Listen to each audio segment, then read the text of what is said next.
G'day everyone, welcome to Strength Within, the podcast for defence members and veterans who want to live well in and out of uniform. I'm Aleesha Shimeld, and each episode will dive into real conversations about mental health, mindset, and navigating the unique challenges of military life and beyond. It's practical, honest, and hopefully a bit of fun. Today's episode, I've been lucky enough to sit down with Warwick Lugton, also known as Waz.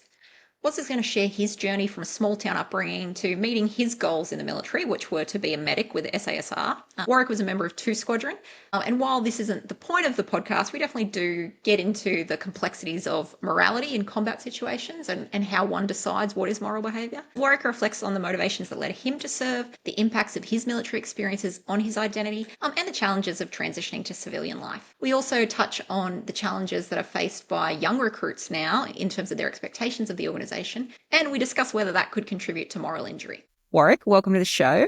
Why don't you tell us a little about yourself? So Cliff Notes' life story is, was born in Mildura, grew up in a small town, had about 400 people, did grow citrus, now grows essentially nothing. So super regional environment. It's just down the road from where the Murray and the Darling meet, and had a really good country upbringing. My dad was a district vet in the area. My mum was a teacher.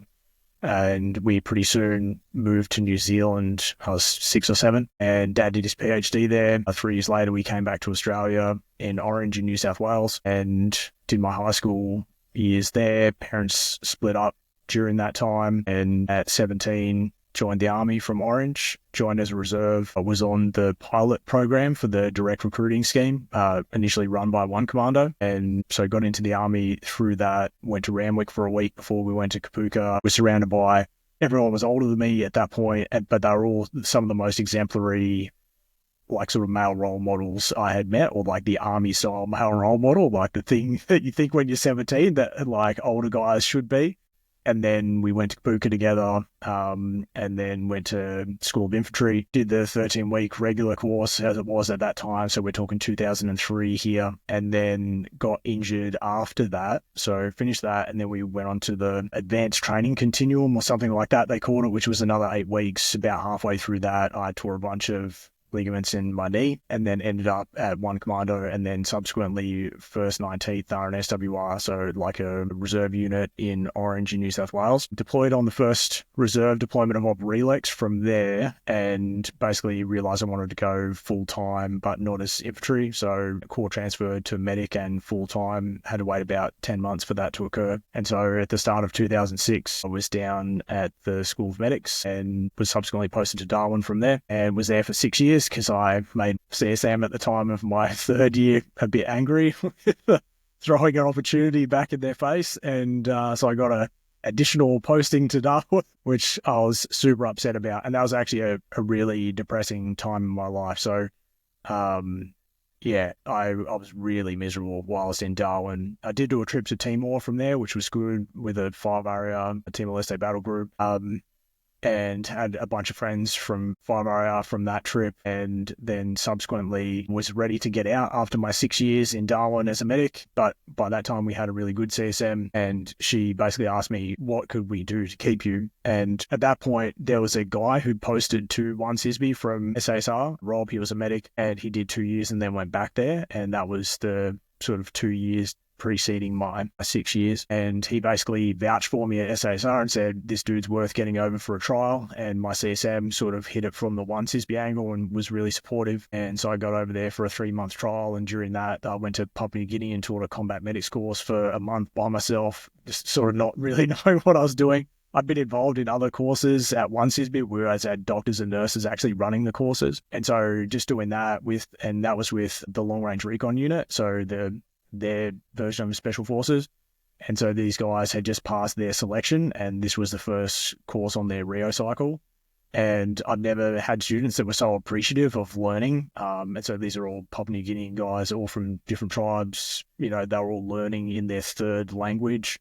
And it was a really sort of humbling experience, because the appreciation for learning about medical things was something that I'd never experienced in the regular army before anywhere, and that was really nice. And the SSR warrant officer who was there sort of overseeing this and was the permanent person posted to the long range recon unit wrote me a good report at the end of it, we ended up going into the field and doing some med caps and these kind of things for about a week. And, it was like a bit tough, but it was really rewarding. And yeah, he thought I did a good job. And so I got recommended to post back there, and then did the next 4 years at SASR. So deployed to Afghan twice with Special Operations Task Group, and then was on recovery for, I think, 21 months. They were trying to do some new changeover thing.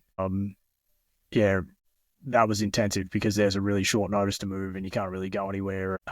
So that 21 months was, I have no partners pretty much during any of my time in the army. So yeah, I was a workaholic and was definitely identity associated with my role. And then I got out and realized that there was a bunch of things that I needed to change because I'd sort of become pretty toxic and these kind of things. But yeah, I got out and did a yoga teacher training and then started traveling around. And yeah, that's probably the Cliff Notes version. We can go into more detail around the actual transition stuff with further questions, I guess. But yeah, maybe not Cliff Notes. Maybe that was a solid 10-minute run through. But yeah, that's who I am in a really small nutshell. That's good. I appreciate that. Something that I was going to clarify more for the audience, which I think is interesting, is you talked about being on recovery for like 21 months.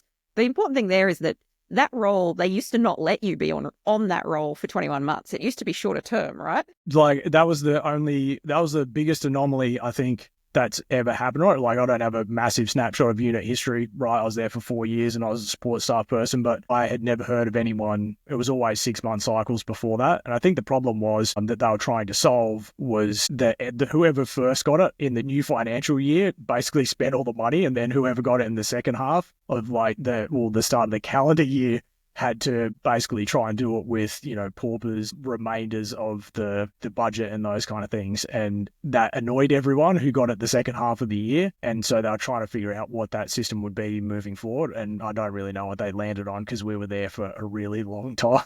And also, like, I know the roughly when you were on that, right? I'm like, that was a very, very busy time for the unit as well. Like, it wasn't like you were on it and didn't actually get sort of sent, like moved. You had to do a lot of tasks. Yeah, and one of them was I think it was the first, but this is just people's hearsay, again, not a unit historian, but I think that was we were on the first operational deployment of the whole recovery squadron during that time. And I'm not 100% sure what the government's current take is on that operation that we went on and how, clearly that's outlined in the public domain, but that was a really significant milestone. And yeah, it was pretty busy. Yeah. And look, and I'm not gonna get you to talk about all that stuff because that's not what the podcast is about. But I'm deliberately highlighting it for two reasons. One, from the transition space, which is that we're talking about, like, most people who leave the army find the tempo drop to be confronting. We're talking about you left the army from a period of time that was probably the busiest it would be, with a lot of really, really challenging things. And the other piece to that is, and like I said, I'm not going to get into it because that's not, well, like, we're not going down that path, but obviously there has been an inquiry. And what I find interesting there is that I think there's a lot of people who make judgments about things that happened on those deployments who do not realize the level of, like, physical and cognitive and emotional fatigue that everyone on that trip would have been experiencing. And I think you can't judge someone's behavior like in a vacuum. You have to actually think about, but what was going on? And it's really easy to sit in a chair and go, oh, well, you should be able to do blah no matter what. And I'm like, yeah, okay, well, you try it. So yeah, that's as far as I'll go with that. And I'll have to decide whether I keep it in or not. If you're hearing this, I was brave, audience. Yeah. I'll say one thing here, and this is the thing that I say to all psychologists that I meet, because I feel like it's the one thing that helped me. Not so much related to, all the inquiry and all of that sort of stuff. It's just more just about my own moral experience in that environment, because I view Afghanistan as one of the opportunities in my life that I was sort of blessed to get, because it showed me what true human nature can look like. Because in an environment where there's very little oversight and the consequences are so black and white, life and death, those kind of things, it's a stark contrast to where you have rules and governance and authorities watching and monitoring and these kind of things, where people might not do what they want to do just for the fear of being caught doing it, not because of the moral ramifications for themselves. And I don't know who told me this, or whether I read it from a book or got parts of it and kind of pieced it together. I literally don't remember what its provenance was. And if anyone actually told me this and I've forgotten, I apologize. But basically at some point I became aware of, through whatever mechanism, that there's two ways that you can look at how your moral actions are governed, and I call it the morality book. And here in Australia, your morality book is started to have its pages filled out from, for me, parents going to Sunday school because I got put in Catholic stuff when I was younger, hearing the parables about what's right and wrong, and then just seeing people get punished for breaking rules of certain institutions and school and this kind of stuff. And so you start to fill that out, and that goes to hurting other people and how that makes you feel when you hurt other people, whether that's, minor stuff on the playground when you're young and whatever. Anyway, like, all your experiences feed into this morality book, right? And, this is not psychologically based, so please, anyone, don't take this away as like solid theory or anything. This is theory of Waz here. But so that all gets fed into, and that becomes, if you see an action in others or you perform an action in yourself, your morality book is sort of what you judge it by. And what I found, or what someone told me, was that morality book in a war zone, and it doesn't have to be a war zone, it could be a scenario in which you're walking down a dark alley and a bunch of people jump out and you think your life is in jeopardy, immediately, like, you're in that same morality situation, right? Everything that would normally keep you safe, make you a cohesive member of society, etc., it doesn't apply. Or if you applied it, it would put you in a much higher risk category than in a normal environment. And so in a war zone, by trying to relate to a normal morality code where don't hurt people, and then you've got people shooting at you or whatever, then if you don't shoot back, then you or your friend next to you might get hurt as a result of that. Then there's a temporal element to, if I do or don't do this action now, then in 10, 15, 20 minutes, 2 hours, something bad might happen to someone else as well. And so basically that morality book says there's no rules, and you have to be able to switch between the two. And it's easy when you're just in Afghanistan and you go, all right, I just play by the zero rules morality book. But when you're on base and you're interacting with, like, your allies and your friends and, your teammates and whatever, then you actually have to be applying the Australian one. And so there's this real duality of thought. And I think that a lot of the people that I know that came back and had, like, psychological issues and illness and what have you, what they tried to do, whether they were conscious of it or not, and again, this is just theory of Waz, is that they were trying to judge whatever they did, what they were a part of, whatever those experiences were, by the grown up in Australia in a safe environment morality book, and it doesn't gel. And so they're judging the experiences in the wrong context, and that has this huge negative effect on how they view their own actions and who they were or what they were a part of and what the impacts of that were and those kind of things. And so I was really lucky to get that, and that's why I still view it as a really positive experience. And like, that's, you can keep it in or leave it out, that's fine. But I just think that dichotomy is a simple way to understand that you don't always have to judge everything based on the same set of guidelines. Yeah. There is context-dependent rules, and that if you're thinking about that context, you have to judge it by the rules of that context, in which it was okay to do harm and take life and whatever, because that was appropriate to that context for the purpose you were there and the teams that you're with and those kind of things. Yeah. Yeah, absolutely. And not just okay, but often necessary. Genuinely, completely necessary. Yeah. I think you're spot on with that. Like, I've definitely seen people where that is the struggle, and the conversation we have with those people tends to be, and not just that example you're talking about, when people are experiencing shame or they look back and they have regrets, we all have to remember that we all have made a decision and taken action in a moment because it genuinely seemed like the correct thing to do for whatever reason, because of the information we had, because of the mental, physical resources we had in that moment. No human, unless they are like profoundly unwell, goes, I'm going to deliberately do this thing that I know is going to have negative ramifications for me, right? We're all doing what seems right. And in those contexts, what seems right is always going to be what's going to keep me and the people next to me safe. And the other interesting thing there is, as you said, the morality book, and it gets built and there's pages put in, etc. And the people that we are in combat with have their own morality book, and it doesn't have the same rules. And so if you strictly adhere to it, then that's where there is a challenge. And I don't want to speak about that because obviously we're talking about rules of engagement, and, Australians they're expected to act a certain way. And I'm not saying that that's not correct, but just that it's very, very difficult when you are bringing your morality or situation and you're going to witness things that directly challenge what you believe is right or wrong. whether that's treatment of women, treatment of children, work ethic, whatever, that is challenging. You would be really interested. There's a therapy called schema therapy. I'm not saying you need therapy. I just think you'd be interested in the framework behind it. So the whole basis of schema therapy is what you're talking about, not in terms of morality, but in the sense of we all, and it's schema in the sense of a framework, right? Like using it in that sense, that we all throughout our life, young life, key experiences start to build this framework of like, the world is safe, the world is unsafe, or people are out to get me, or people are out to help me, or whatever. And then that where some psychological distress comes from is that we are applying a framework that we have built, but that is no longer correct for the situation we're in.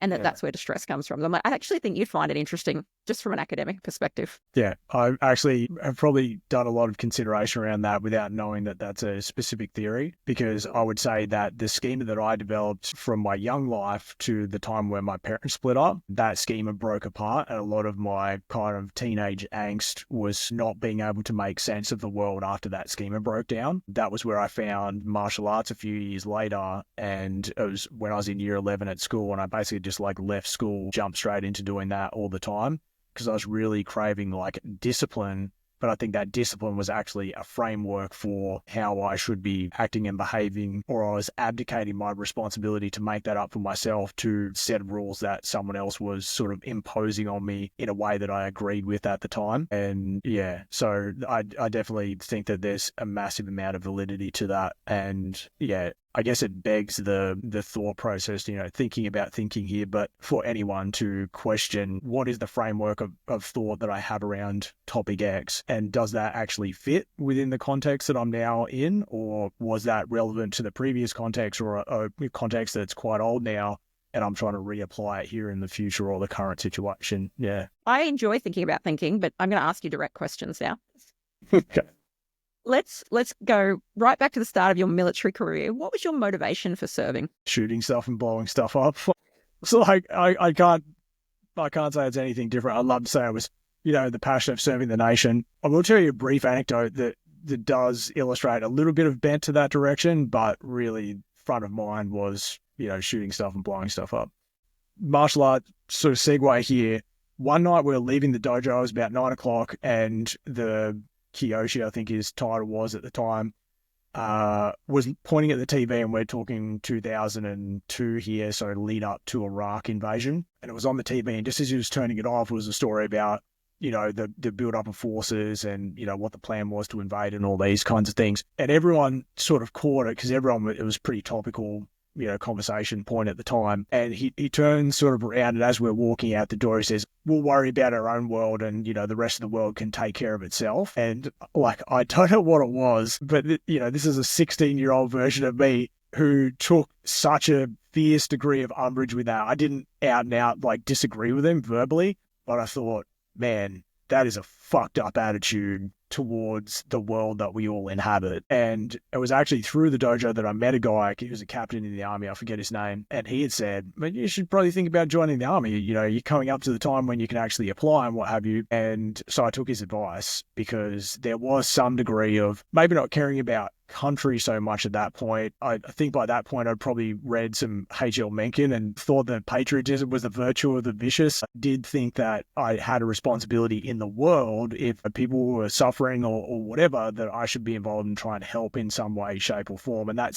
joining the army seemed like a mechanism to do that. And that was probably the experience that led me to it. But what I was looking forward to was shooting stuff and blowing stuff up, I suppose. The helping people bit started to mature later, I would say. Honestly, though, so I was the psych at the School of Infantry for 2 years. Okay. And yeah, the kids, and I can't help but call them kids. I know they're like between sort of 19 and 21, most of them. But the kids that thrive there, who I very rarely saw except for when they were in trouble, like they weren't seeing me for support, were the kids who were like, I want to do something good, but I also would love to blow shit up, and I would love to shoot things. And often they were country kids as well, who already understood, like country kids understand that people who kill things for fun, that's weird, but that there is skill in hunting, and then you use, what you kill. And just those little nuances that some people are like, oh, people are nuts if they have guns. And it's like, actually, that's not the case, right? And so those traits are actually quite positive in young soldiers. And then, yeah, we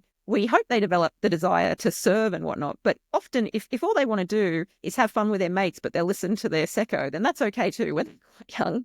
Yeah. But there's nothing wrong with that. And I feel that there's still I feel like because of just the shifting landscape of the world, there's starting to be a little bit of reluctance to just name what it is that, like, what is the point of the army, right? And I know that Australia also skirts around that because we have a defence force, like that's how we describe our military. But we, even yesterday, so one of my, like in my regular job when I'm not doing this, one of the guys that works for me, he's a social worker and he's also an ex infantry soldier, and we were talking about how we have a wonderful new caring clinician, but we're trying to help her to understand that we actually, like, the organisation wants to help people get better, but that if someone's personality traits are fundamentally not aligned with the job, they're not going to get better in this environment, essentially.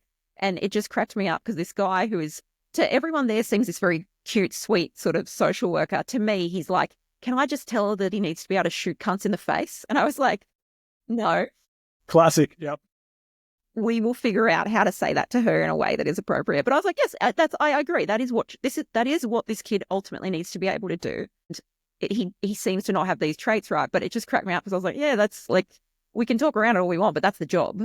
And there is going to be issues with that. And anyway, well, I think just to bounce off that point, I think there's some serious concerns around the apprehension as an infantry soldier, and your default position is not like, I'm here to shoot cunts in the face. Then like there's something gone very wrong there. And it doesn't mean that you have to like doing that, right? I'm not getting into the realms of psychopathy and this kind of stuff here. It's just, if you're going to be called on to do that, putting a veil over the fact that that is the sort of most vicious end state that you're being employed to employ, then you get to the coalface of having to do that and the veil gets pulled back. You're inviting a serious sort of moral apprehension on behalf of that person, because they've never had to visualize the end state of their job, right? Because if you put that veil there, they can kid themselves into thinking, or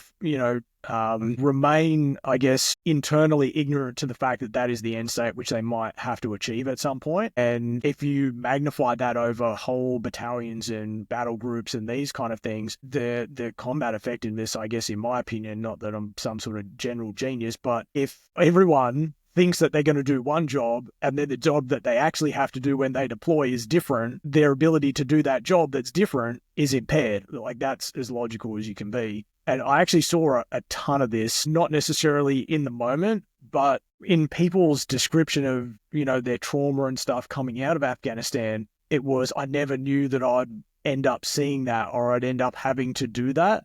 And I thought, that's super weird. Like, why did you think you were going to have to do that? But then you realize that, as the gunner or a bushmaster or like whatever, that all of those times you went to the range in Australia and shot at targets, that those targets when you're in Afghanistan might be the enemy, and that they wouldn't just be a wooden or cardboard target or plastic target that would just get some little holes in it. You'd be like, yeah, I got a great grouping on that or whatever, that would be a dead person on the end of that. Wasn't that the logical extension? But for them and the preparation that they got, and like psychological preparation primarily, but also, using things like visualization of what they might look like and what it might feel like to prepare yourself for that, it seemed like that veil that had been put down over people really screened their ability to do those kind of visualizations to prepare. And that's a serious problem. That's similar to there's that, I think it's in On Combat, the Grossman book, where he talks about in World War II, they used round targets for target practice. And then in various battles or whatever that they assessed, 1 out of 6 people actually aimed at the enemy soldiers and everyone else actually shot to the side, so they didn't have to kill anyone. Because when it went from round targets to human beings, the psychological disassociation was so significant, they were like, I'm not willing to do this. And so in Vietnam, when they went to the figure 11 type targets, then they got, like, I can't remember exactly what the figures were, but, 4 out of 6 people or whatever actually started shooting at the enemy, as opposed to, the previous major war. Like, I don't know what happened in Korea there in the middle or whatever, but that seems to be a similar manifestation of, if you don't talk about the fact that the enemy dies and you don't imagine what that might be like, then are you really prepared for it when it's going to happen? And the same, I don't want to get into army politics, but, the death iconography thing being removed, that is also one of those things that, like, thickens the veil of what the end state you're trying to achieve is, and preparing you for experience of that at end state, I suppose. Yeah. Yeah. No, I think that's good. I appreciate you sharing that piece. Two sort of reflections there. I guess one is, I think it is such a challenge when people don't have that awareness, but equally we intentionally recruit quite young people whose brains have not even developed yet, who are more likely to not have the awareness and not even have the ability to think in that way, or to think. They don't worry about thinking that way because they think, I'll be fine, because they're still, and that's really developmentally appropriate, right? Like, there's a reason that young people think that they can't die, and it's so that they can go out and do all the things they need to do.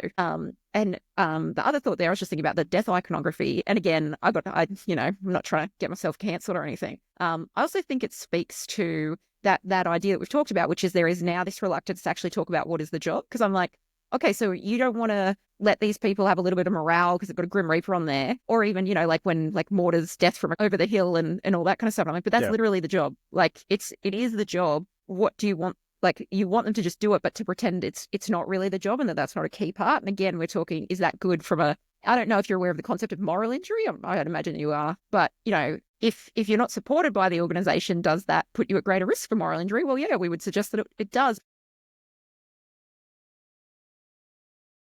What would you say for you was the highlight of your ADF career? That's a pretty easy one. Being G Troop Kilo. So for those who are not familiar with that radar appointment title or that particular troop, so 2 Squadron in SASR has 2 troops in it, E Troop and G Troop, or had, as it's now been disbanded. But yeah, so when I deployed the second time to Afghanistan, technically we were E Troop just because they kind of conglomerated it. But yeah, when we came back, we split into the 2 troops because E Troop was a water troop, and they usually have an underwater medic, which I was not. And I deliberately avoided that course because I wanted to stay in a free fall and mobility troop, because sitting on a boat waiting for guys to finish a dive serial was not the kind of medicing that I wanted to do, even though in the medical realm or the SF medical realm, everyone sort of aspires to the underwater medicine qual. I never did, because I was more about what is the job that I'm going to be doing, and if doing a course means I have to do a different job, then I'm not down for it. So yeah, G Troop was a freefall mobility troop, and the logo of 2 Squadron is Bushrangers, but there was a bunch of personalities in G Troop at the time which were real kind of country dudes, and I hated country music at the time, but somehow it earwormed its way into being my favorite kind of music now.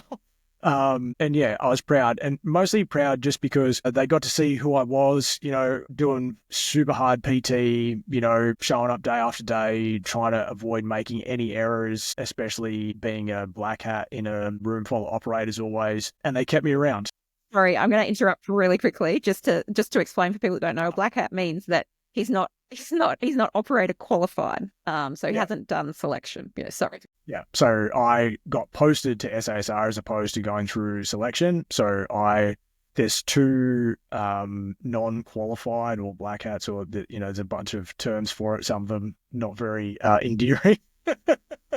But yeah, there's 2 people in a troop who are not operators. So one is the Charlie, who is a signaler, and the other one is a medic. And yeah, sometimes people that post into the unit in support staff roles, they come into and leave a troop very rapidly because they don't do the right things and they're not respected. I was lucky. Yeah, Aleesha, our mutual friend Rob, was the Charlie in E Troop when we were preparing to go to Afghanistan.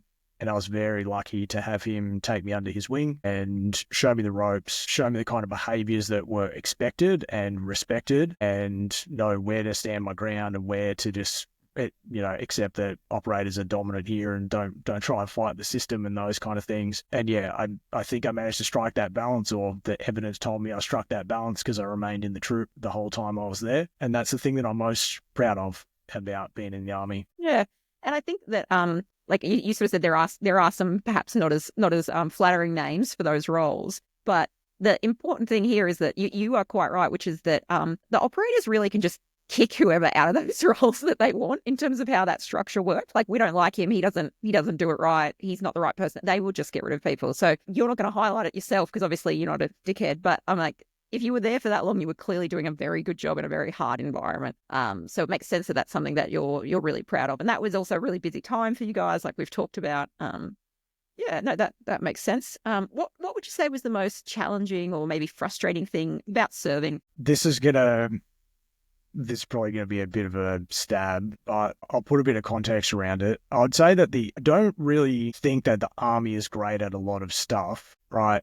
And mostly it shoots itself in the foot in a number of ways, but one of them is moving people every 3 years. Like, I think that's just dumb because continuity of experience, corporate knowledge, and those kind of things really does build over time. And I think there probably was a good reason for doing it at some point, but that reason has sort of long since passed. And what that system sets up, at least in my perspective or what I observed, is it allows you to sweep a bunch of other negative behaviors and lack of ability and those kind of things under the rug. It also allows you to move people on without actually having discipline and performance conversations and processes. And what happens then is you've created this system in which incompetence is allowed to continue to move around and progress to higher and higher ranks, because at the time you basically couldn't get sacked from army. I don't know what it's like now, but you had people who were terrible at their job. They got moved on through the posting cycle. They didn't have to do that job anymore. And they're like, oh, well, I'm their sub one for sergeant, I'm sure they'll get better.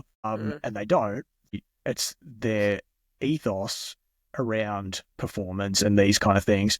So they're the ones that end up, the buttons of their uniform are on instant, down the front because their guts developed. And, they at 32, they're doing the walk on the BFA. And, I'm throwing a bunch of things in here. If you've been injured and you can't do that and you put on weight, I'm not trying to take a stab at you here. I'm taking a stab at the people who knowingly live a lifestyle that is not aligned with what the ADF is asking for in the first instance, and not and through fault of their own, not through injury or any of those kinds of things. And the most frustrating thing was the people who cared and wanted to put in 110% were quite often stymied by the people who were sitting in those, mid-level ranks, who either didn't want to do the work, they didn't want to look bad if it didn't go well, and they were just constantly politically maneuvering to do the minimum amount of work, to get the minimum amount of purview over what they were up to, so they could just post. And the fact that the posting system allows them to just continue to move around. And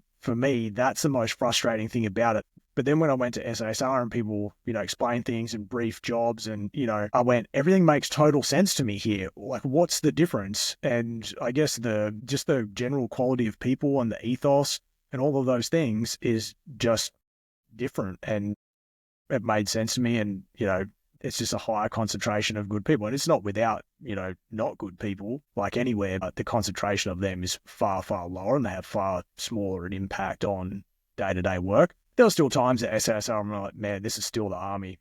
This is stupid. I hate doing this, but it's still the army. And that's why I got out, because when I got an extension for an extra year while I was there.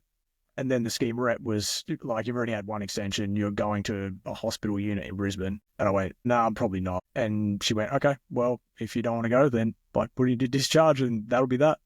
And I kind of went, oh, well, I've had all the experiences I wanted to in the army, and I don't want to go and sit in a hospital unit. And as a corporal, because I made the decision not to do any promotion courses, because if I did, I wouldn't be G Troop Kilo anymore. And as far as I was concerned, that was the best job for a medic in the army. And, having a pretty difficult time telling me why even to this day. But I just wasn't willing to go back to regular army and relive that other version of experience. And I was still fresh enough on all those annoying parts of the army, throughout my time there.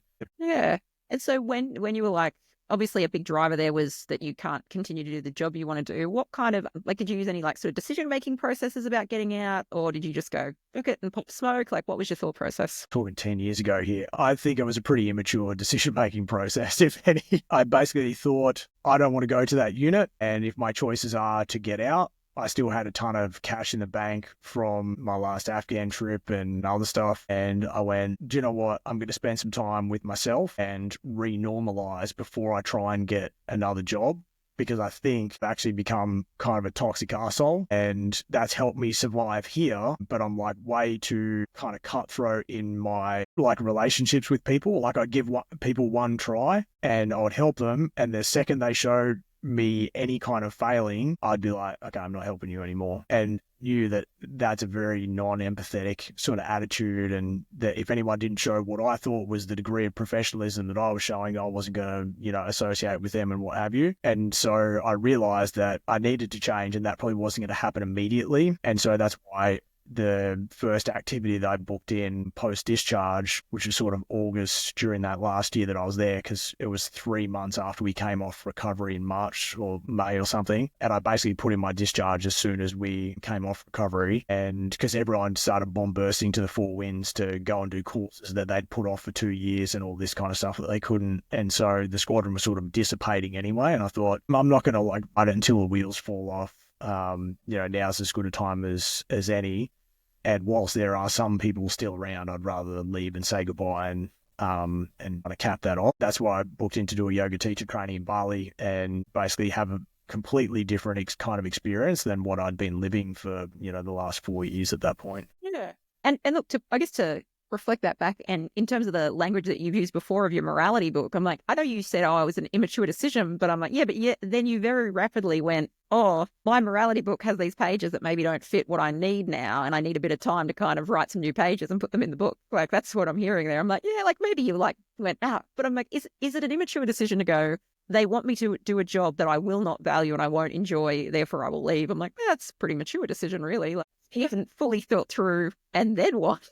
But, I think there's probably a caveat or maybe not a caveat, there's an additional point that I'd put on that. So I ended up going to the States and I bought a car when I was in Santa Monica. I ended up driving about, 23,000 miles or something, just like driving around, seeing people that I knew mostly through yoga and stuff, but also just going to state parks. I spent like hundreds and hundreds of hours by myself. And what I realized, through reflection and those kind of things, maybe some during that and some after that, was that I was figuring out what I actually valued myself, because most of what I valued was a product of how effective it made me at my job in the past. And so, because I was in a mobility troop, I started riding motorbikes when I was at SASR, and I grew up riding motorbikes a little bit, but, I bought like kind of a racing quad and then KX250F, and I would go out on weekends with some of the dudes who rode motorbikes. And we would go out and, essentially we were practicing, but in like a more fun environment. But I was doing all those things and I super enjoyed it. Like, don't get me wrong, but I was doing those things and putting money and effort into doing it because it made me better at my job and like earned me more respect and those kind of things. It just tied me in with the group that I was working with better in a way where I didn't have to go drinking with them all the time. I basically never went drinking with any of the operators as much as I could avoid it, and tried to be as professionally related as possible rather than socially related. And so I realized that all the stuff that I was doing was a product of work identity. Me and work were synonymous. And during that trip, especially by the time I got to Florida, I was really aware that I'm spending all this time by myself, and I'd go, what do I want to do tomorrow? All right, I don't really know, but maybe I'll go do this, and then I'll figure out, did I actually enjoy that? And if not, I'll go, okay, that's the kind of stuff that I don't enjoy now when I just have no one else to please. I'm not playing a role for anyone else. I didn't have a partner with me. It was just me. And that was really important, or an identity growing experience, where having those experiences and then reflecting on, did I enjoy that? And if not, why not? And if I did, okay, what was it? And okay, I'll do more of that. That was really a grassroots approach to figuring out what my new normal was going to be. Yeah, I think that's really important. I was in another episode, I've chatted with someone about how it's not, you need to figure out what you enjoy, but you also need to make sure that the things that you enjoy don't solely revolve other people who are in the ADF either. Yeah. Because you should still stay in contact with them. It's not about not having contact with them, but it's about like I use the example of 2RAR because I'm in Townsville and we work closely with them. But like, if someone leaves 2RAR and all their friends are from 2RAR, guess what? When they go out on the boat, you don't have any friends. So maintaining connections is great. And of course we encourage it, but I'm like, you got to make new friends, or you've got to figure out that your hobbies are things you enjoy doing on your own. Like, so I love reading comic books, and I've previously been in comic book clubs, and sometimes I enjoy that depending on who's in the club. But I'm like, yeah, but that's an activity that I do on my own. I don't require someone else to do this thing that I find enjoyable. But I think it's a challenging thing. And it's not just challenging because as humans, it's a difficult thing to change our habits. It's also challenging because maybe even if you knew you should be doing that, when you're in the ADF, you actually don't have a lot of opportunity to do it. Like even in regular army, if you're like in a regular unit, it's often very hard to like join a civvy team to play team sports or to make friends with civvies because you move around all the time. Yeah. And so I think it's not that people don't want to do the right thing. It's that actually they're not equipped to do the right thing when they get out because of some of those things that we've talked about. And the thing that I'd add is there's a book that I'm reading at the moment. I just picked it up the other day. I think it came out pretty recently, and it's about creating connection with people. And the thing that he sort of talks about in the book, and it's mostly science-based, a bunch of psych studies that they've done about connection and what its relationship to overall health is and these kind of things like physical health. And what they found is that one of the most important predictors of longevity is your social relationships. And the other thing that I found really important is connection is based around shared reality. And so that speaks to what you were just talking about, right? Where if everyone you knew was in 2RAR, you have a great shared reality with that group of people. But as you leave, if that's your only shared reality, then you'll struggle to adapt to the civilian environment because you need shared realities in that space. And this was really, I actually talked to our HR the other day. I told him I was going to do this podcast, and I said, was there anything about your transition that, you felt was especially poignant and that, I can try in with, what I talk about. And I think this is it. He basically said that he was in for 4 years. He was in HR, like management before that, got in 4 years in 7RAR, deployed to Afghanistan, got out at the end of that 4 years, went back into HR. So he had these two really distinct shared realities, and he said, I don't ever try and talk about my military experiences with mates from the HR space because they don't get it. And then I don't try and talk about HR or business corporate stuff with my mates from the army because it's not their shared reality. And so he very clearly defined which groups are for which shared reality and the way that they connect and the stories they tell and all these kinds of things have this really delineated environment. And I think that's important, and creating shared realities with people outside of work while you're still at work is probably I would guess, sort of brainwave here, but your shared realities outside of the army, if you're getting out of the army, are probably a predictor of your success in transition and kind of follow on life from that, because you can relate to multiple areas and you can share experiences with people from multiple areas, as opposed to if you only have that one shared reality with people that you served with. Yeah. Yeah, absolutely. And I think trying to start building the connections before you get out is really important. And like I said, I know that's hard because of those things that we talked about, but equally I'm like, maybe it doesn't. The other thing is that when we get out, we want our new workmates or our new friends from our, hobby group or whatever, we want to feel as close to them as we're going to feel with the person we served with or deployed with. And I'm like, you just won't immediately and perhaps never, but that doesn't mean that person can't fill a really valid social support role in your life, or even just a small one. Like, okay, you don't have time to join a team sport, but let's say for a parent, do you go and watch your kids' sports? Do you know the other parents? Get to know the other parents. And I think it's quite difficult because in the ADF, especially the infantry, and you started infantry, so I know you get this, you join the ADF and you are immediately told you're amazing and you're better than civilians. We tell people that because that's really conducive to them listening and serving and whatnot. If you certain cause, even more so, right? Like the infantry are told pretty explicitly, everybody's here to support the infantry. And again, that's so protective.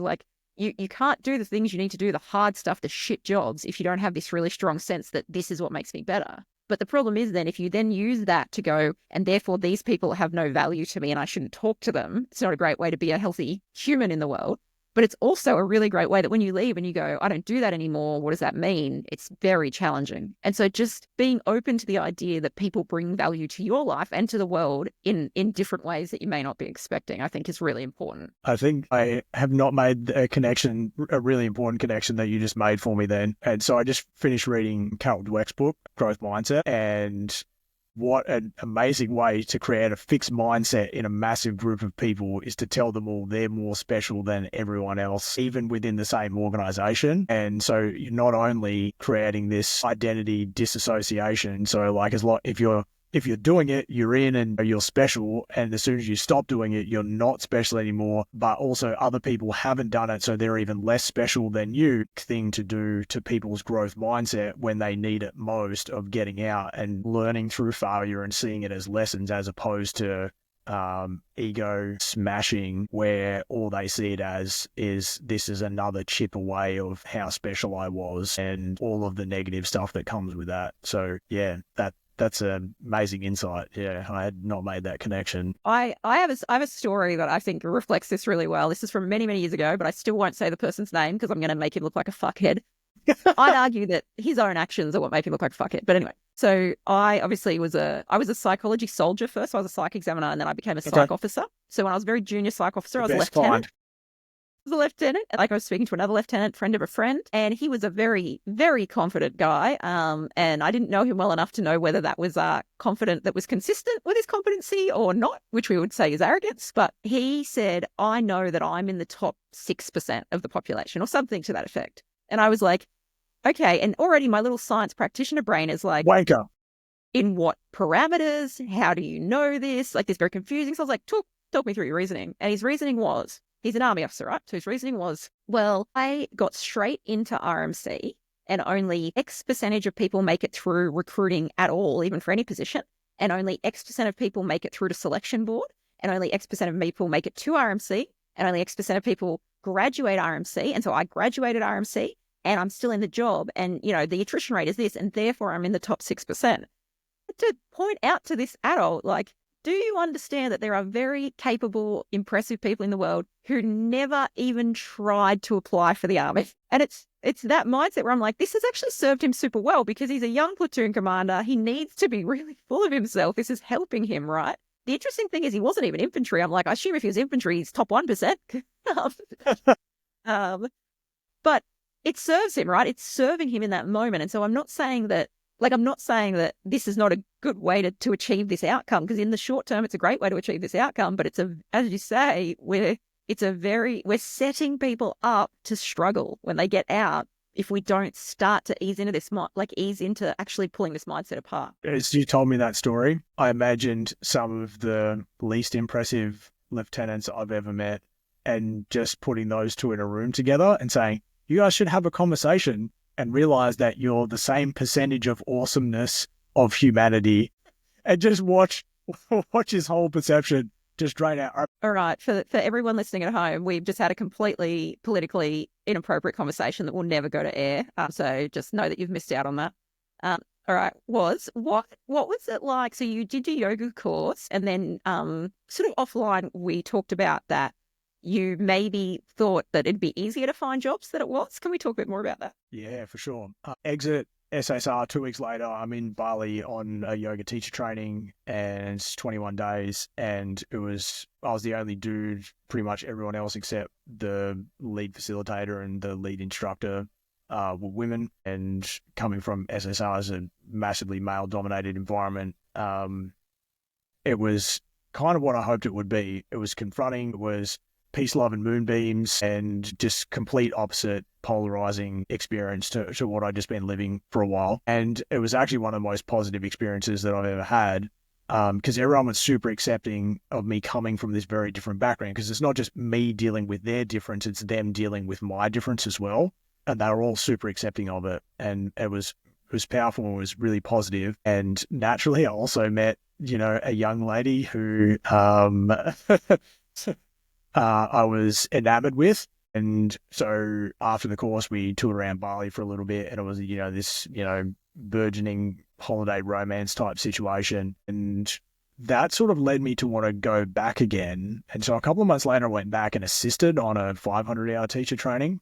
And that was a horrible experience. A new group of people, super different dynamic. The people who led the retreat were having some issues. They also weren't digging the group that they had. And there were some really cool people there, and I got on really well with them, but it was largely financially like pretty significant chunk of cash to spend on it, and it was a pretty miserable time for a variety of reasons, not least of which a bunch was my own doing, so I don't absolve myself of responsibility there. But basically at the same time, I had this sort of breakdown in the friendship with the guy who I was best mates with during the sort of we were in Afghanistan together on my first trip. And, you know, when I took holidays, I'd go and hang out with him in Townsville. You know, still to this day, I hold him in the absolute highest regard. And, you know, it's just such a loving and funny dude.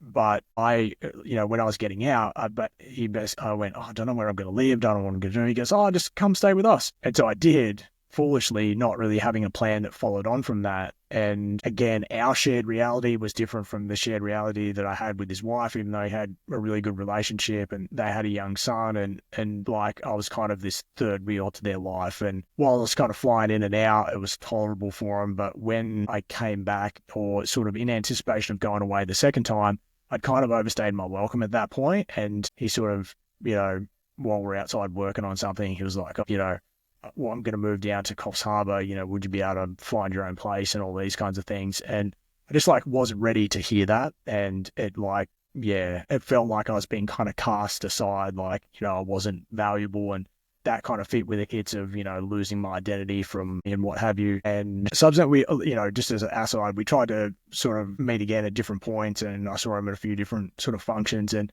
still feel nothing but love for the dude, but there was this like sadness that it sort of made me feel at the same time, and I've never sort of been able to maintain that relationship moving forward, much to my own deficit, because he's such a wonderful dude. But anyway, that's sort of the psychology that was going on at point around what am I going to do next. And so when I went back to Bali for this 500-hour thing, that's part of why I didn't feel great, and I probably wasn't bringing the best energy to it, but also I didn't really know what I was going to do next. And through random, you know, people on my first iteration in Bali, they sort of said, oh, well, if you don't know what you're doing, like, come to America. You know, if you can afford it, like, come to America and just like tour around or whatever. And so that's what I did. Like, packed up all my stuff into storage and drove down to Sydney, flew to the US, and spent the next 5 months driving around the country and catching up with people and whatnot. And then, like, all that time, yoga was a very central theme, going and, you know, practicing with great instructors who I wouldn't get to ever interact with if I stayed in Australia and what have you, and just getting little bits of insights and wisdom and these kind of things. And then when I came back to Australia, I thought, do you know what? I'm not quite done traveling yet. So I landed in Sydney and ended up kind of doing a tour all through all across the bottom of the country and back to Perth, all the time thinking, okay, where am I going to end up? And I wasn't conscious the whole time of where do I want to land, but as soon as I got just like, this is the place I've been looking for the whole time. You know, like, you know, you start the journey and you end up, you know, where you started and realize that's a place you wanted to be all along. But that's when I realized, all right, now it's kind of crunch time. I've run out of money at this point. I can't keep traveling around forever. I need to get a job. And so I decided, oh, do you know what? I'm going to be this egalitarian yoga instructor that only asks for donations from people, do classes in the yoga and the Cottesloe Civic Centre, which sits above, if you've ever been there, it's this beautiful park that sits up above Cottesloe Beach. And I did that for a while, and it turns out that, you know, with like very little advertising and, you know, no background to say that you're actually good at this, not actually that many people come and like want to do the yoga class. And I did that for a couple of months, and Rob, our mutual friend, was so sweet. He'd like come down on the mornings and he didn't have other PT sessions planned and this kind of stuff, and support it. And you know, I was super grateful for that. And there was a few hardcore people like stalwarts that just found it and kept coming along, and that was nice, but it just wasn't sustainable at all. And so I got into other kind of work. So my low point was like life modeling for art classes and stuff. And that was like, it was challenging, not in the normal way, but just, you know, in social perceptions and other things like that. And it didn't make tons of money. I was kind of scraping by, and I realized I needed to do something else. And it turns out that I did have skills that were useful, but there needed to be the right circumstance. And this whole time, especially with this yoga thing kind of like on the decline and not really working out, I was taking all these hits. So I'd taken this hit before, with my mate who's, sort of extricating himself or putting a healthy boundary in the friendship. This yoga experience didn't go that great. It was good stuff in America, but I was still like very disassociated from people.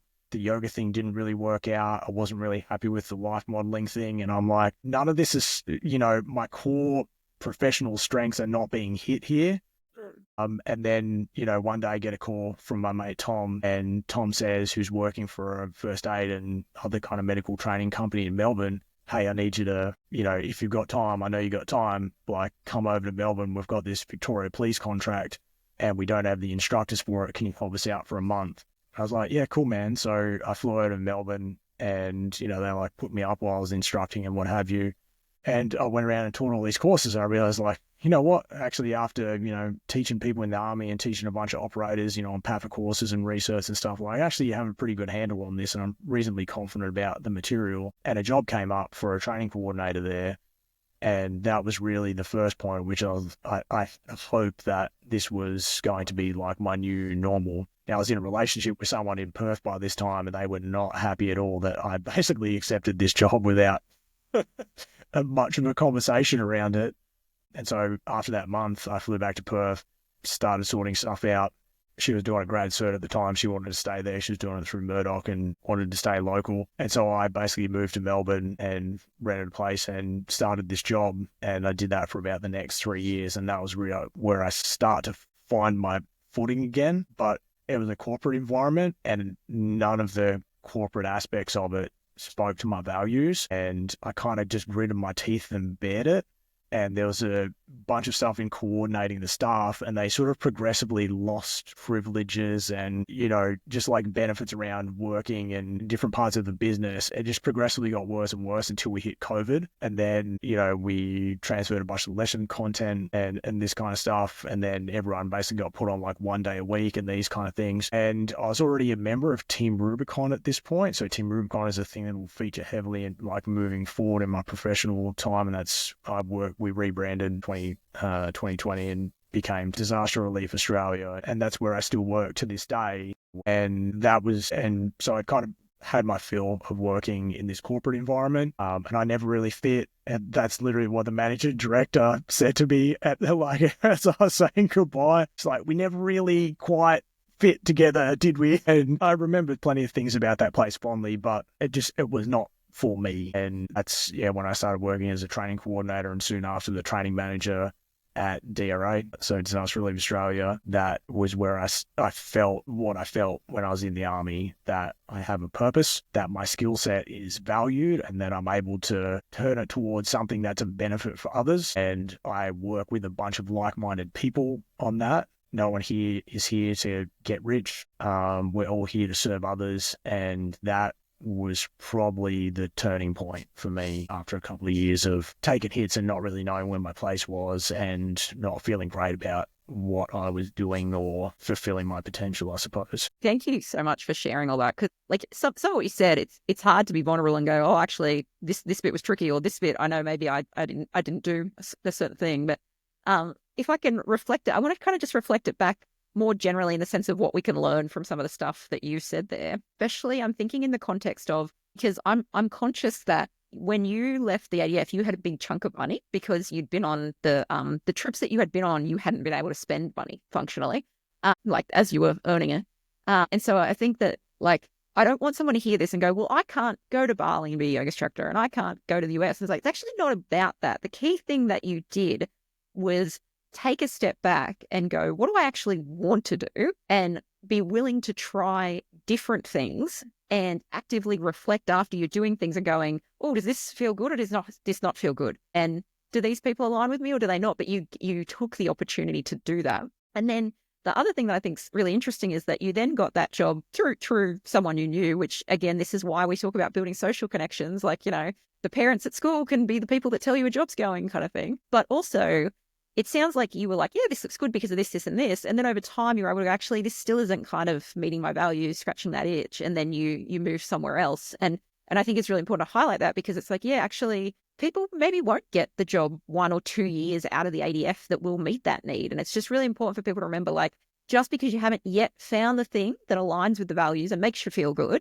doesn't mean that thing isn't out there. And I'm sure there might have been times when you were low where you were thinking that way, because that's what we do when we're low. But Sure. just remembering it, like that, it's because a lot of us, and this is sometimes I say us and I'm including myself. This one I'm like, actually, this isn't my experience, but a lot of people's experience with the ADF is having joined very young, having joined out of school, right? Which is what you did. And then because of that, what they expect is I'll join a new job and I will feel as invested in that and as supported by that job as I was by the ADF. And it's like, no, that won't happen. Like that is exceptionally rare. And so it's also about being able to go, like, you maintain social connections throughout all that time, and you would have still had people in your life that, as you're talking about, that those shared environments, you don't become best mates with the people at your work straight away. And in your case, you know, you and the manager probably never meshed, but that doesn't mean that it can't be a rewarding place, or at least a place to pay your bills until you figure out what's going on. And yeah, I just thought it was worth kind of pulling that out. Yeah. And so I guess to take that a step further, especially with the money thing,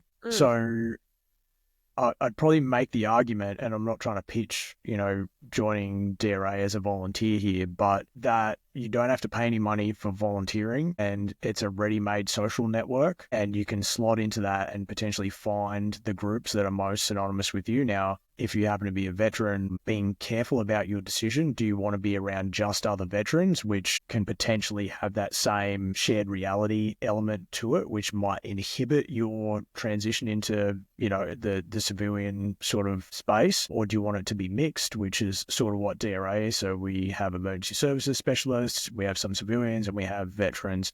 And it's designed to be a melting pot where people who wouldn't normally can come together and share experiences and find out, oh, we're all pretty similar. But yeah, that wouldn't cost you anything to do. And quite often you can have a bunch of quite unique experiences through different forms of volunteering that are not going to cost you anything, that can have experiences where you go, I like this, I don't like this. And the dollar cost you is zero. The time cost is something. And I don't really advocate this, but some people might find that in religion as well. So there was a psych I met in Darwin, and he had talked about the fact that he was in the church, or like went to church every Sunday or whatever. And I basically asked him about it one day, and he said, it's a ready-made social group. I get posted every 3 years. I know no one outside the army, and I will find a church that seems to have the right kind of people that I'm looking to be around, and that have, you know, good conversations and are not overly ram religion down your throat. That's the only thing we talk about, but it's a easy social group to enter into. And I don't want to exclude any options for people that might be a good fit for. It's not my jam, but it might be someone else's. And it might also be useful while you're still serving, because it will be on weekends. Some volunteering and stuff is like on weeknights, and, you know, depending on what it is,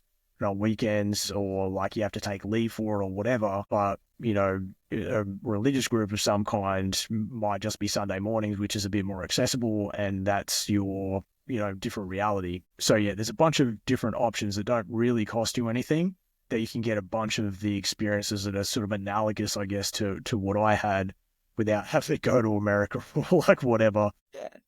Actually, the reason that I went on that trip when I got back to Australia is something that an American dude said to me. He asked me, you know, we just met at a campsite or something. He said, oh, what are you doing and where have you come from? And I kind of told him the story, and he goes, man, you've seen more of my own country than I have. And I thought, you could say that to me back in Australia about Australia, because there's heaps of the country that I haven't seen. And so, you know, you've got a pretty wondrous place in your own backyard here in Australia. And if you've got a bit of money for fuel and maybe a flight or whatever, then, you know, there's tons of experiences that you could have here as well that would, you know, be, yeah, like I said, analogous to what I was doing. Yeah. And especially, like, depending on where people live, like, you know, if you have to take a job that you're not enjoying, but you want to do this stuff, you can do it on the weekends and things. And it's also reminding yourself that you're not in the army anymore, and that's a good thing in lots and lots of ways. Regardless of how you got out, there are benefits to that. And one is that your boss does not care what you do on the weekend if you don't work weekends. You don't have to tell them where you went, and you can go wherever the fuck you want as long as you're back on Monday.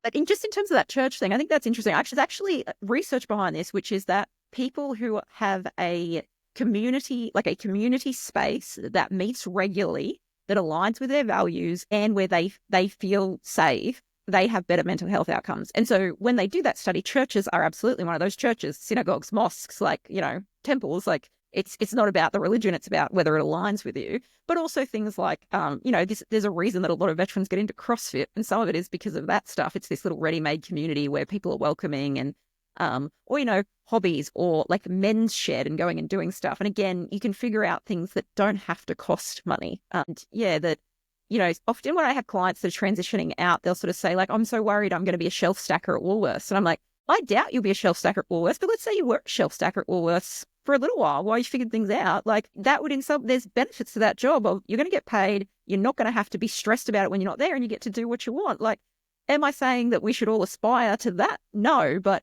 we got bills to pay, and if that's how you pay your bills, you figure this shit out. There's nothing wrong with that. And it's hard because we are socially judged for the stuff we do. Like I hear that you're like, doing the life modeling, but as I am a very, some would say, toxically positive person. I'm like, yeah, but you're bringing a value to that. Like I have a friend whose main hobby is drawing like nude life models. Like she goes twice a week. I'm not going to judge anything about her character, that's her main hobby, but that's a meaningful activity for her that she does with her community. So I'm like, yeah, you're still contributing to something there, but you've got to then figure out, is this long-term for me?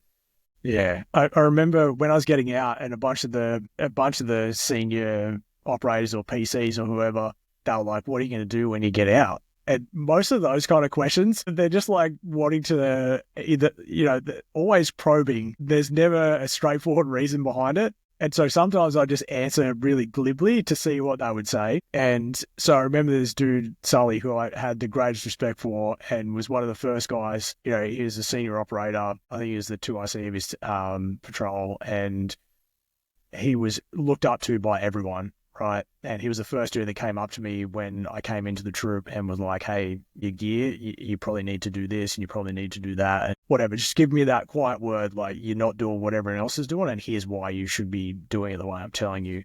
And so I immediately did it, and like I just appreciated everything that he did for forever after. But he asked me, what are you going to do when you get out? He was just super accepting. And I said, man, to be honest, maybe I'll just like go work at Bunnings for a while. And he goes, oh man, I've got a mate who works at Bunnings, says the fucking most excellent job, goes surfing like every day, and then just like works at Bunnings, and it's like the best lifestyle. And he was just super endorsing of it because it wasn't about social status or any of those kind of things. It's just, does it make your life work?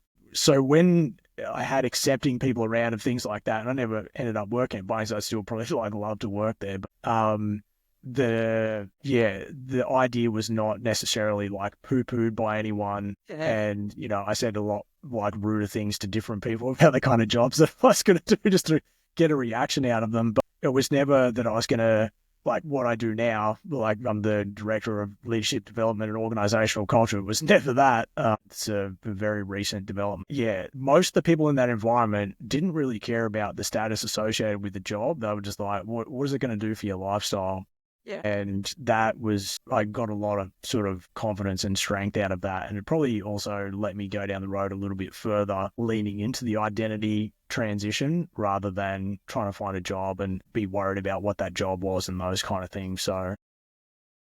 And I think it's maturity, right? Like those guys had the maturity to be able to go, actually, does something make you happy? And can you live the life you want to live? That's the question. And of course, when people have, like you maybe didn't have some of the like, you didn't have a mortgage and kids' school fees and stuff to pay. Yeah. And so that's a different dynamic. But I'm like, but it's still true for all of us that, we can still try to figure out how do we take that journey in a way that works for us and figure out what do we actually want. Yeah. It's funny that you say you sort of would flippantly tell people things. So my official last day in service was last year, and everybody said, what are you going to do on your last day in service? And much like you, I like to stir people up. So I said 20 lines of cocaine and get facial piercings. And for the sake of the recording, I did not do that. What kind of responses did you get from senior psych officer colleagues? They have known me for 20 odd years, so they usually were like, sure. That's a very Aleesha answer. I really, really appreciate all the time you've spent with me today. I think we've covered some really important stuff. And the reason that I was keen to do this project in general is that as a psych, I see things, but I'm like, there's nothing as powerful as people speaking with their own words. So I really, really appreciate that. Is there anything else that you think people should know about how to have a healthy transition, or something you wish you'd known, anything like that? I have had a pretty good insight into some of the efforts that are going on within transition since I've been doing this job, particularly here in Perth. So there's a guy, Brigadier Brett Challoner, who I think is actually finishing up his time in the ADF this year, or that's at least what he said when I saw him at Land Forces.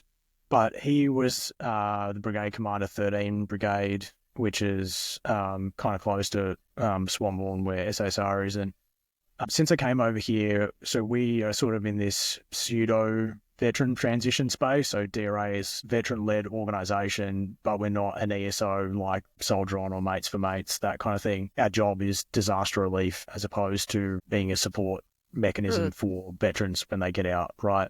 All hats off to the organisations that do that, but this is not necessarily exactly what we do. We offer a portal of service so people can continue to serve and find purpose in that after their ADF time.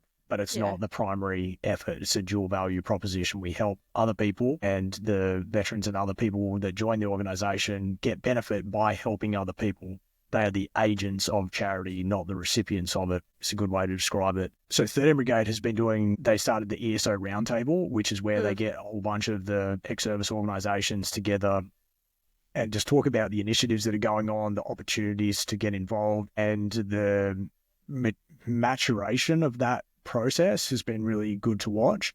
And what they've done is they've brought in organisations like Karen Hinder's Working Spirit, which is a charity sort of job agency. I'm sure that's not exactly what they call it, but they're basically a connection point for people looking for work and organisations looking for people who want to work with them. They've got connections into the mining industry and a bunch of other organisations over here in Perth and nationwide. And so they've been having job expos, and some of those job expos have been at the barrack, so that people who are currently serving can start thinking about and communicating with future employers and looking at potentials and those kind of things to prepare for the transition out ahead of time, and having that sort of not forced upon them, but forced into their consciousness by the brigade hosting that event, in their realm, and the brigade commander saying, everyone who's interested, come down for this. You don't have to work during this time, etc. So there's some really good moves in that space. There's things like Sailing On now, where instead of being a support organisation per se, it's like everyone who wants to go sailing, who's got a veteran background,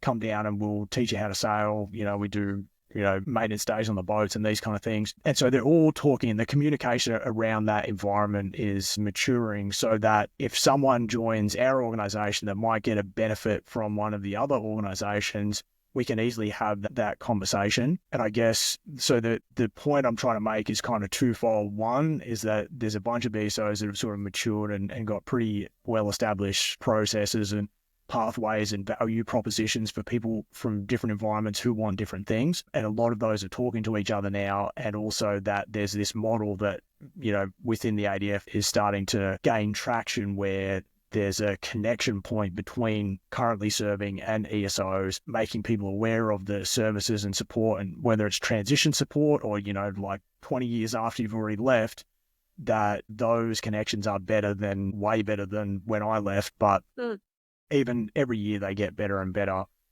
Joint Transition Authority, is doing much better in bringing those together as well for their expos and those kind of things. And so the sooner you can think about who would I be when I got out? What would I want to do? What are my values now? What is ADF and my service, or whatever it is, giving me right now that aligns to who I want to be? What are the things that it's not giving me that I'm frustrated by? And where might I be able to find those things? And you might have to find multiple avenues for it, right? The ADF wraps around you in a very holistic sphere of pay, health, work, social, like all of those things. It's wrapping all that stuff around you, and you don't necessarily find that anywhere else with any other employers, like you said before. And so you might actually have to have a plan to find 2, 3, 4, 5 avenues to find all that stuff again, in ways that are meaningful to you, that, they're people that you can tolerate, people that you actually like being around. And you actually might have to anticipate finding a couple that you don't like before you find the one you do, especially in the social spheres, maybe in the job, the professional sphere as well. Going from a civilian environment, the job might be what you like, but the company and what it does is not aligned with your values or what have you. And so rather than trying to figure out exactly what the nitty gritty of where the dollar's going to come from, where's family's health insurance, like all of that stuff, that's important to do as well. But in concert with that, going, what are the meaningful things in my life? What am I actually getting out of service now? And how am I going to replicate that once I get out?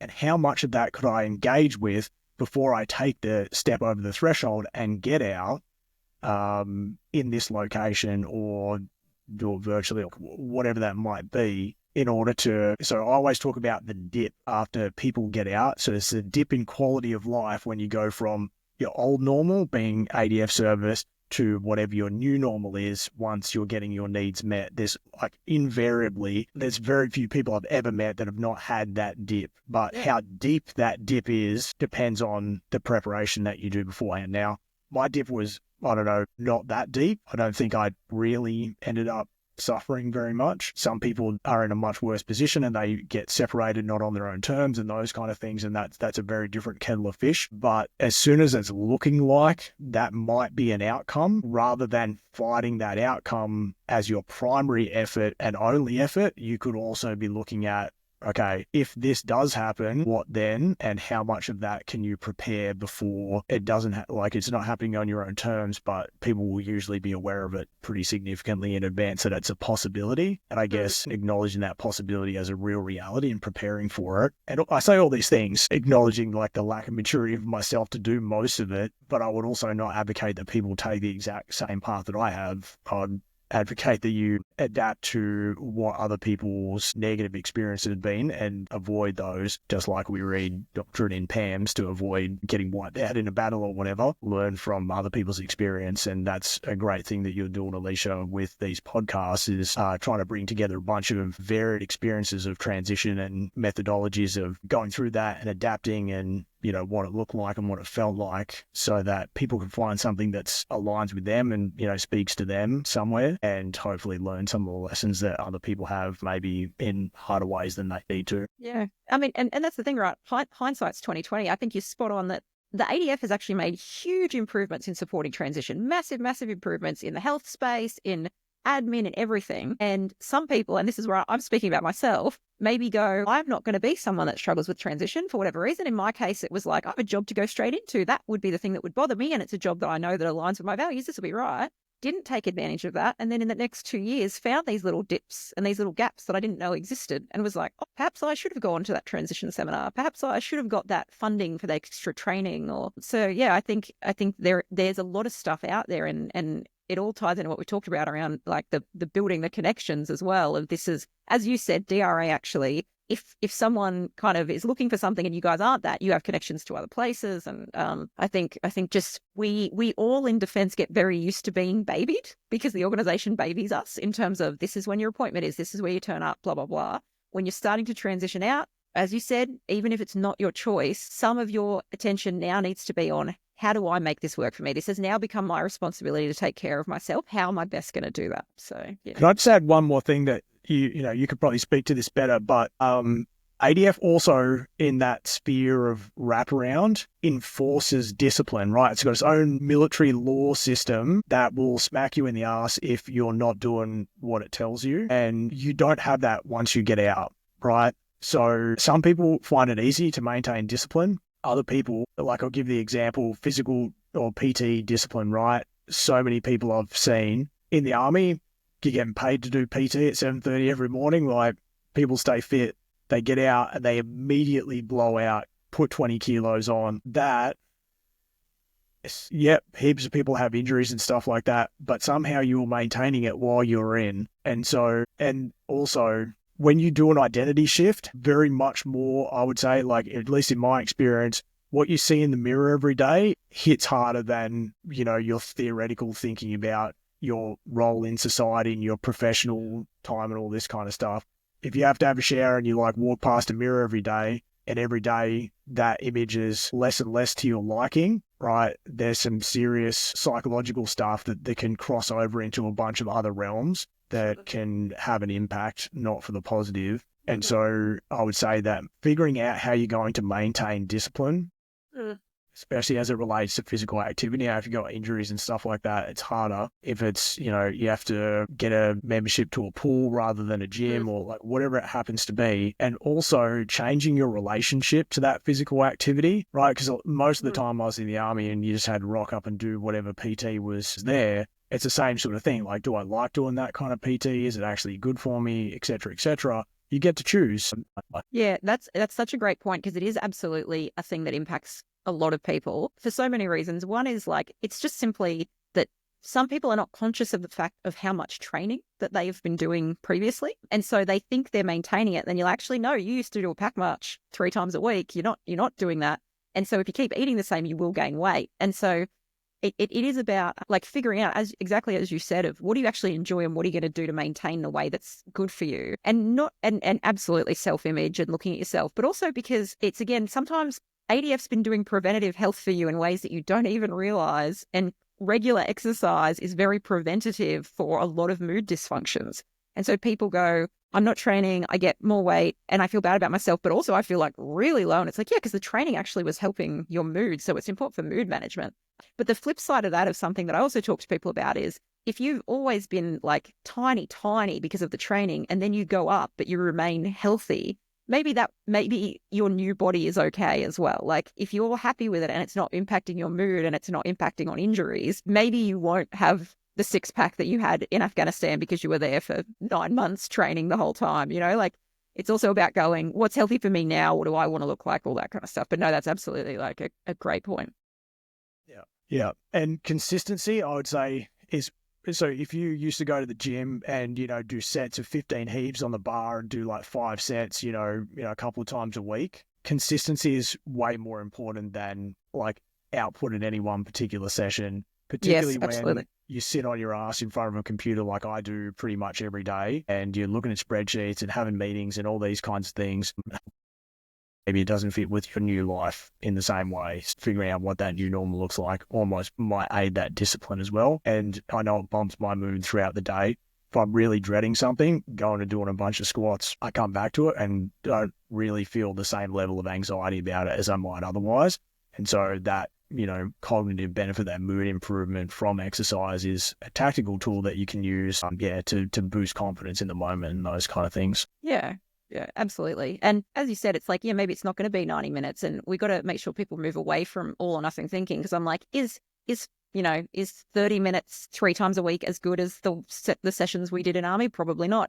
Is it infinitely better than falling into a habit of being, I don't train anymore? Yes. And it also ties into the idea of, we all feel better when we live in a way that aligns with our values. And whether we are aware of it or not, most ADF members have a value of, I'm an active person. And so every time you do your exercise in your office, you're still like, there's a part of you that is like, yeah, this thing I do is good for me. And it reinforces it, and it helps maintain the behavior, but it's also good just across the board. Absolutely. Can I just add one more thing in before we wrap? Is when I left, so at SASR or Special Forces units, it's mandatory to do a psych interview on your way out. I'm not sure if regular army has to do that at this point or how that is managed at the moment, but that was just a mandatory thing. It's just your discharge checklist. So it wasn't because I had any issues or anything. It's just mandatory function. I'm saying that because there's anything wrong with having issues, right? I'm just saying that it's just like a standard function. So this happened largely by chance, but there was a profound thing that psych said to me. And like most of the kind of support staff officers, he was just like this random dude wearing like boardies and a singlet, I think, sitting in the physio gym. That was our exit interview. He said something, he just like read my file and goes, do you know what your major problem on discharge is going to be? And I went,